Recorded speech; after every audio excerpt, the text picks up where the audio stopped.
There is a new system that's been introduced at Ministry of Lands that's responsible for processing all land matters in Zambia.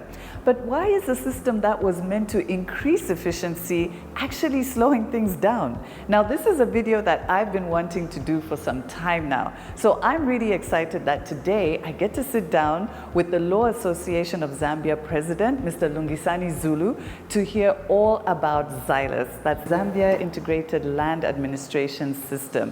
He's going to tell us all about the features and the challenges that this system is facing. So if you want to know how this new system is affecting your property matters, the issuance of your documents, your title deeds from Ministry of Lands, you don't want to miss this interview. My name is Natasha Chumia. I'm the CEO of Diaspora Connect. And on this channel, I like to give you information and inspiration on the Zambian property market to help you who lives abroad buy property in a safe and reliable way. Now, today we're going to be talking all about the new system at Ministry of Lands, the Zambia Integrated Land Administration System, ZILAS. And we're sitting down with the LAS President, Mr. Lungisani Zulu, to tell us all about it. But before we get into today's interview, I want to tell you about the Property Goal Setting Masterclass that we are having on the 15th of March. So if you want 2025 to be your year of action where your property goals are concerned, then register for this webinar. It's totally free. The link is below this video, and make 2025 a year that matters in terms of your property goals. Mr. President, Mr. Lungisani Zulu, welcome to the interview. Thank you, Natasha, and happy to be here. Thank you. We know how busy you are, so we appreciate you making this time for us to talk about the Zambia Integrated Land Administration System. It is a mouthful, so we'll just refer to it as ZILAS or ZILAS. So maybe you can start by telling us, what was the motivation for government to implement this new system? Thank you so much for having me here to discuss with the rest of the audience the ZILAS system. And I must commend you for bringing this up, because in the profession, in the legal profession, ZILAS has been not just a mouthful, but very prominent on the mouths of our members because of some of the challenges that our members have experienced. Naturally, the Law Association of Zambia is interested with everything that the Ministry of Lands does. You may wish to note that under the Lands and Deeds Registry Act, it is only a lawyer, it's only a legal professional that can lodge the documents with the Ministry of Lands. Anyone else, apart from the actual person who is doing a transaction, it would be illegal.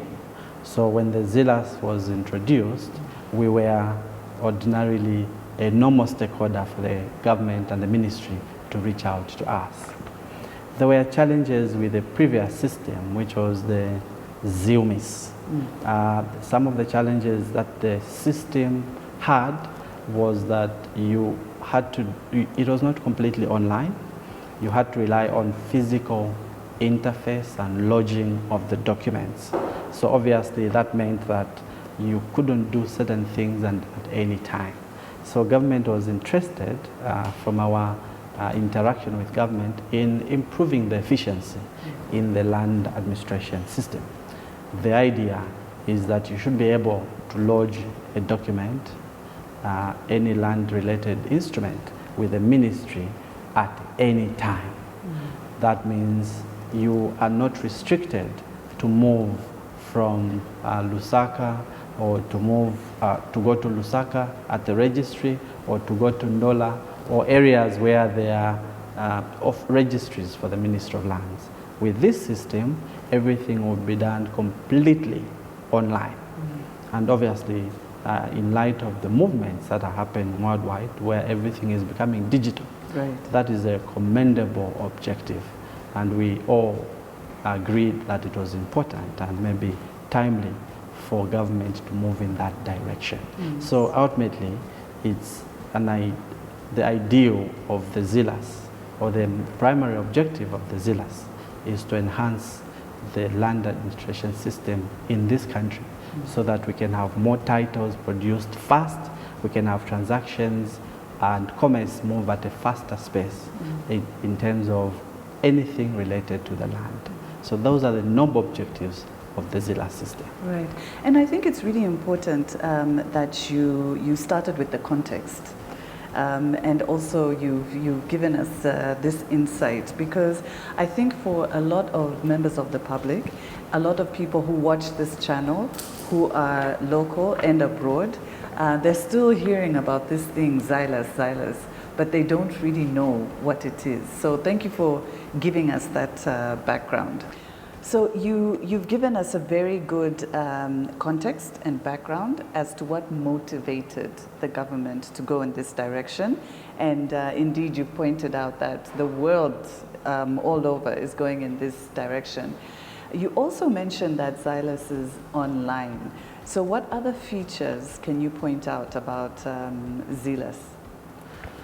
Okay, yes, so there are quite a number of features that the ZILAS was intended, or in fact has brought to the land administration system in the country.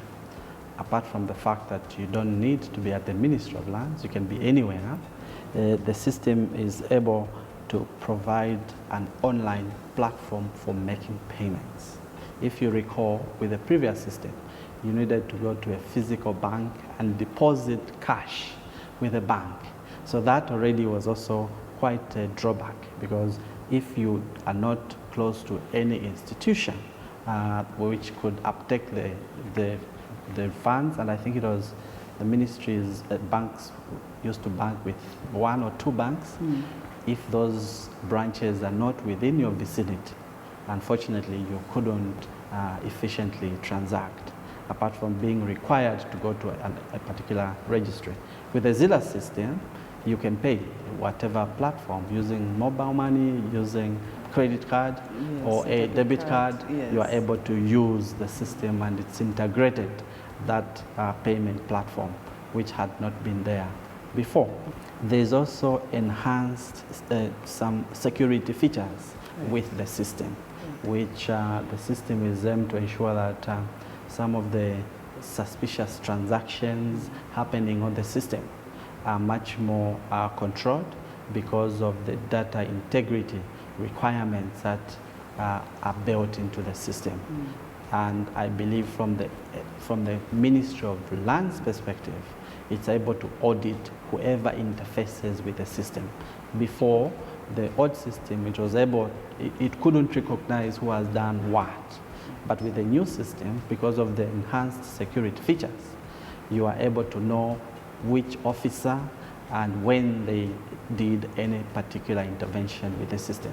So that enhanced security feature is yet another positive with the system, apart from introducing the efficiency on the payment system. There's also more requirements in capturing the data of applicants and those people interfacing with the system. You are able to capture the national registration, and not just national registration, you will also be you are able to capture the gender of the person. So the system is much more enhanced insofar as it is able to disaggregate the people that interface with it, which was not possible before. And I think these are some of the interventions the government had in mind in trying to introduce the ZILAS system. Okay, so what I hear from what you're saying is that we are going to have increased efficiency, and we're also going to have enhanced security to maybe close those loopholes of people interfering with other people's property. So we'll be able to see who has entered certain things on the system on people's property. So that should give us all some level of comfort. Yes, I mean, as you go completely online, security of the system becomes very paramount, because if a system is porous, unfortunately, the danger and the damage it would cause to the land administration system is immense. Recall, that the right to property is actually enshrined in our constitution, and there's no any other document apart from a title issued from this same system that guarantees you that you are the owner of this property. So if there can be interference with that title and anyone can do anything on the system, unfortunately, your constitutional rights will be infringed. So it is actually paramount that any system that is interfacing with the rights of citizens has certain safeguards, minimum safeguards, to ensure that people do not have sleepless nights worrying about whether they are the owner or another person has since been given your certificate of title. Exactly, especially for those who are watching in the diaspora. I think these are some of the things they worry about. Yes. Now, you mentioned the issue of title deeds, and in fact the title deeds coming out of this system. Yes. So I think for you and I, we know that we now have digital title deeds, isn't it? Yes. Yes, and not everybody seems to know that. Yes, the fact that the system is online, you are now able to have a certificate of title that is given to you on your email, and which is, for all intents and purposes, as valid as any title that we were familiar with under the ZILMI system. So these digital titles are intended to facilitate faster movement of transactions. But of course, others will worry about whether, in fact, it is a real title. But it is a real title for intents and purposes, because we are able to search in the system. If it is not generated from the system, you will not, it will not be recognized. So I think it's just a matter of a cultural shift in the way we perceive what title is. Exactly. So that requires some change in the way we have always viewed the title to be. Yes, because some of us, we like to hold something in our hands. Yes. And if it's on a screen, we're starting to think, is this really real? Is it genuine? And I can understand in our society where for a long time, titles are kept in a certain secure place. Yes. When you get title from Ministry of Lands, it is not packed with all other documents. It is packed separately in a certain secure place. Maybe only mom and dad would access that place. To now think that it can be on your phone, which you are accessing and using for other social interactions, can be quite scary. But no, the system indeed does give the titles in the palm of our hands. Okay, so now if we just go further with that point, what are the security features on the title deeds? Or can anybody who has access to a laptop or somebody who's very good at graphic design, can they create these so-called digital title deeds? Because I know that's what people will be concerned about. Not at all. According to the way the system has been designed, every certificate of title has a validation code. So you are able to know that it's coming from a system generated by the Ministry of Lands. So if we were to set up and in fact create your own digital title, unfortunately, when you go to Ministry of Lands, it will not be validated.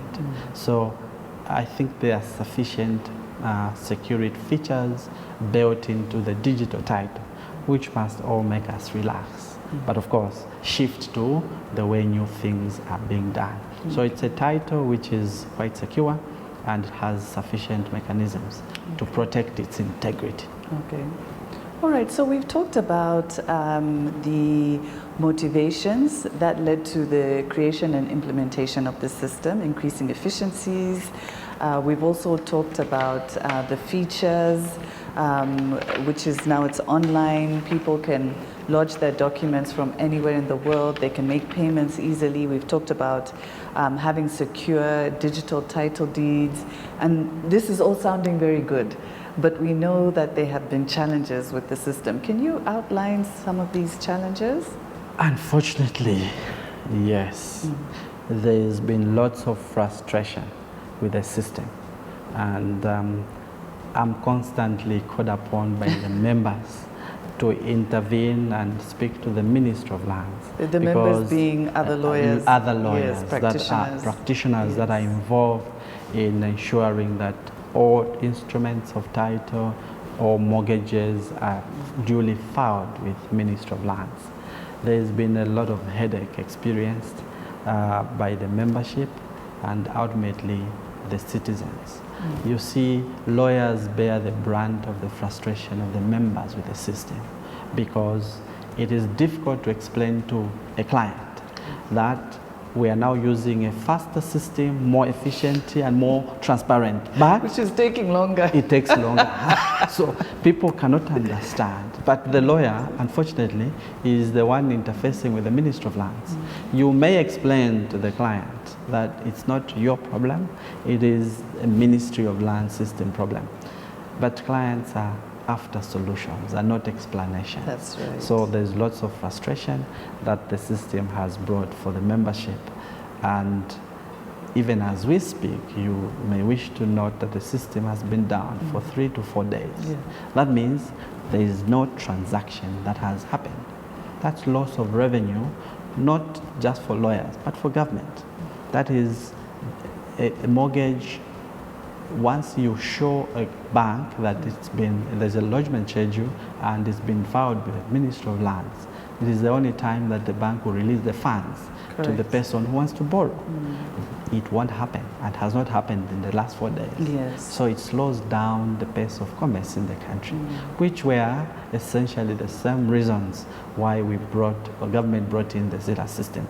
So the fact that there's been a lot of frustrations, a lot of downtimes, and unfortunately, when you interface even with the Ministry of Lands officials, they may not tell you when the problem will be resolved. It makes it very difficult. Before, perhaps with the old system, you could predict that the problem is here, but since you could also file physical documents, there was another way in which you could bypass some of the challenges. But when it's a completely online system and it is down, and the people you are always interfacing with also don't know, they have to ask the service provider who is in charge of maintaining the system, who may also not know, it exacerbates the pain that the membership feels and ultimately society that is interfacing with the system. So those are some of the pain points that the membership has experienced. I think also one of the other pain points that we've experienced ourselves is certain processes not being available in the system. So there's a menu of different services. And then you might find that the one that you want to do isn't there. That's true. In fact, I'm aware that when you are ordinarily in the old system, when you want to do a subdivision, you could, the system could recognize an assignment in terms of how you are able to pass on that subdivision. The system has challenges to recognize that I'm not selling the entire certificate of title, but only a portion of it. And when you go through the menu, you find you have to use an indirect route, and therefore causing a lot of anxieties, because if it's not there, you think it's not happening. There was also a challenge in terms of backlog that was introduced when the system was first came on board in 2023, which was the requirement for digital clearance. That caused a lot of panic because even those that didn't have any transactions were sending their titles to the Ministry of Lands for validation. And unfortunately, a number of transactions had to delay. So the fact that there are certain transactions that cannot be done on the system is a very big problem. But there's another one also which is quite peculiar and I think has serious legal consequences. In the old system with the ZILAS, when I place a caveat, I could place a caveat as the bank pending the registration of the mortgage, or as a lawyer acting for someone who is buying, to protect that in between the contract and lodgement of the assignment, no encumbrance can spring up. So I'll be able to place a caveat, and at the time that I go to register the assignment, I'll be able to also register at the same time a removal of the caveat, so that contemporaneous with the removal of the caveat, the next entry will be the assignment. Correct. With the system, unfortunately, if there's a caveat, whether placed by me or another person, nothing will happen. What that means, I must remove the caveat first and then process. But recall, we're saying the system allows anyone, anywhere, to do a transaction and lodge anything. So it is possible that when I remove the caveat to facilitate the registration of my assignment, before mine is lodged, another person will introduce an encumbrance. That could have serious legal consequences. So these are some of the pain points that are obviously worrying the membership and ultimately citizens insofar as they interact with the ZILAS system. So you used a lot of legal words there, and a lot of people who are watching are not lawyers. So maybe just to break down what you're saying is that in the old system, we were able to do a lot of back-to-back transactions. Yes.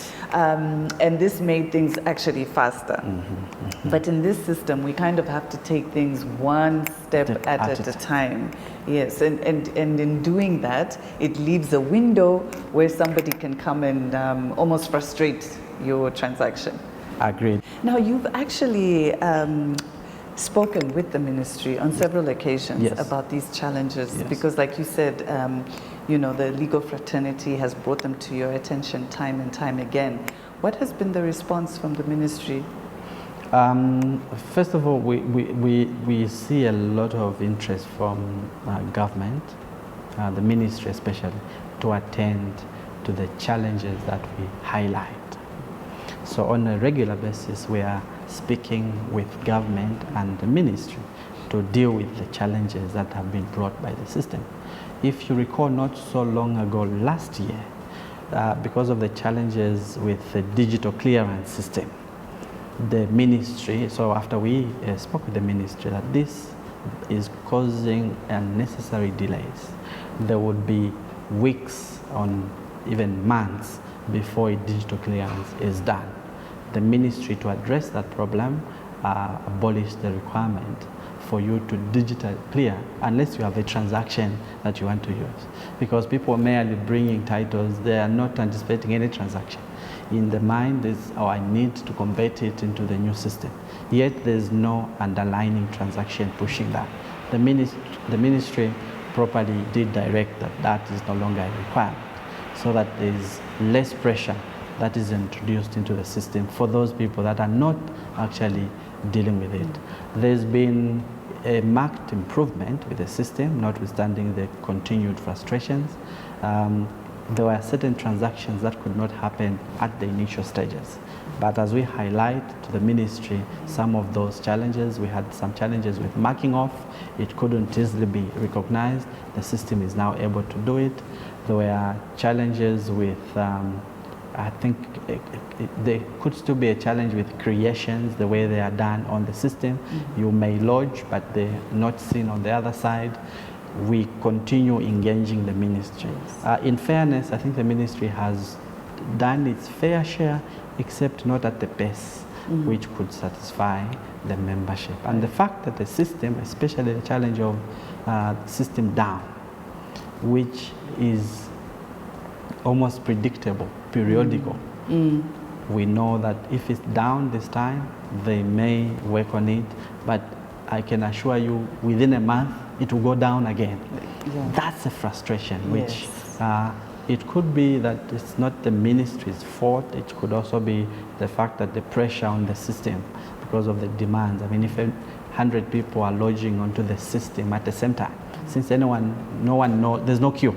Everyone is doing it at the same time. It could actually bring a lot of pressure. But we think that these are things that the developers must have anticipated and built in a certain level of resilience. So there's been good improvement, good turnaround from the ministry, but not fast enough to satisfy all the stakeholders. So you brought in another interesting point, which made me think of my next question, which is, you know, people trying to lodge at the same time. So now, because we've got this digital system that people can access anywhere in the world, does it mean that anyone can now start processing documents on behalf of other people? I know you touched on it right at the beginning of our discussion, but maybe you can just also clarify this point, because when something goes online, it sort of democratizes the process. Agreed. And so people can feel like, oh, well, anybody now can do this. Is that the case? Maybe you can just Not speak at all. on that In point. fact, that was one of the challenges also in the initial stages. We saw masqueraders, non-lawyers, just wannabe creating accounts and advertising that they would process for you using the system. And unfortunately, that was also led to increased challenges that the system also experienced. So we sat down with the ministry and said, look, the law is very clear, and for good reason, that it is only a legal profession, a lawyer, who can do a transaction and lodge on the system for you. Why? Because they are traceable, they are accountable to laws. If they do something wrong, a member of the public has where to run to hold them accountable. You must build into the system the requirement that a person who can operate for you is a recognized legal profession. So they went back and also tweaked the system. Additional safeguards have been put in place so that if you are not a lawyer, you shouldn't be doing a transaction for any other person, unless you are doing it for yourself. Yes. Where you say, you look, I don't need a lawyer.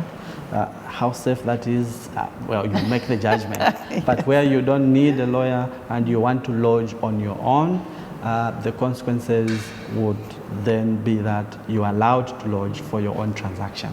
Ultimately, and I was telling the minister not so long ago, that the safeguard that a lawyer must do it for you is because there are consequences of not doing certain things in line with the law.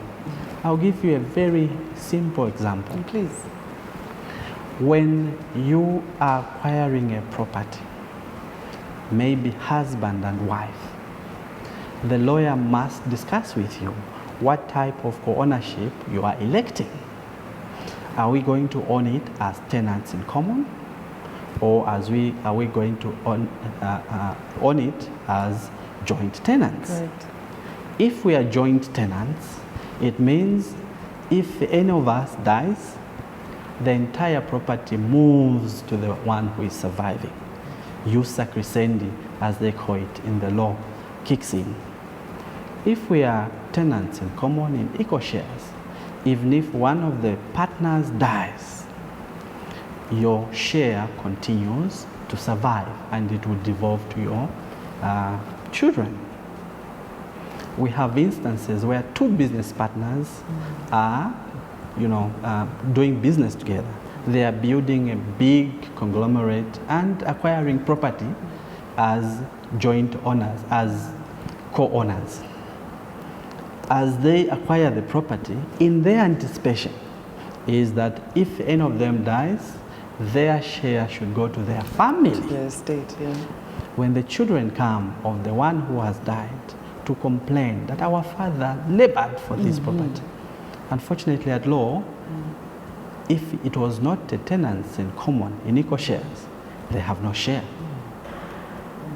These are live cases that are happening. Exactly. You may think you are saving 1 kwacha, 3 kwacha, but the real impact, the consequences of not dealing with the experts who know are quite dire. You leave your family in the dark because you didn't elect for the right co-ownership. And the one whom you hired for 2 kwacha or for so little amount has no idea either of what they're trying to do. So these are some of the things that we have to be alive, that property, which I think when we begin to look at how it's placed, it's at a constitutional level. That's right. It's not a business for every Jim and Jack. Yes. Well, you heard it for yourselves. I really could not have said it any better myself. When you are transacting in property issues, please consult an expert. Consult a registered legal practitioner to assist you. Now, Mr. President, we are running out of time, but I can't let you go without telling us about yourself. Tell us, who is Mr. Lungisani Zulu? Thank you so much, Natasha. Lungisani Zulu, of course, as you have already I'm the president of the Law Association of Zambia, which is the bar association in Zambia. In addition, I am a legal practitioner in the firm of Equitas Legal Practitioners, which is a commercial law practice based here in Lusaka. And I relate with some of the challenges that the system has brought about, because even in my own firm, which is leaning towards commercial practice, we have a conveyance department that tells me every time in terms of the challenges that they're experiencing. So it's through that interface that when I ask the team, okay, are you asking me to recommend that we get rid of it? I said, no, not really. There are many good things the system has brought, but the challenges must be addressed quickly. Otherwise, we will lose the people whom the system is supposed to serve. So right. I'm a lawyer in private practice, and my history is largely private practice, as well as I was in the central bank for some 6 years, and then I came back to continue private practice. Okay, yeah. All right. No, thank you so much for making the time. It's a pleasure. To talk to us today about ZILAS. I think those who are watching will have gotten so much from what you have shared today. A pleasure for mine. Thank you, Natasha, and happy Valentine's. Yes, it's Valentine's Day. We're shooting this on Valentine's Day.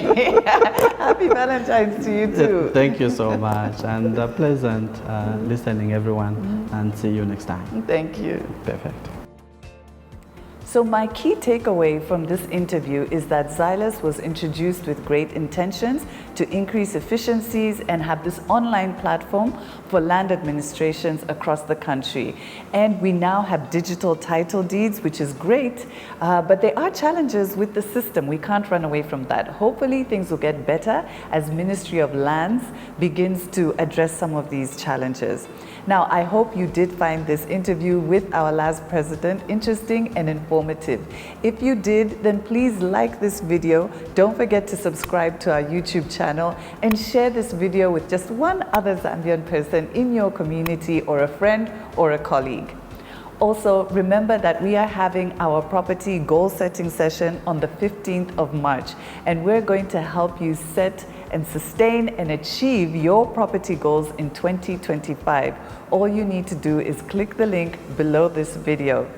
If you want to connect with us on social media, then we would love to chat with you there. Otherwise, it's bye for now.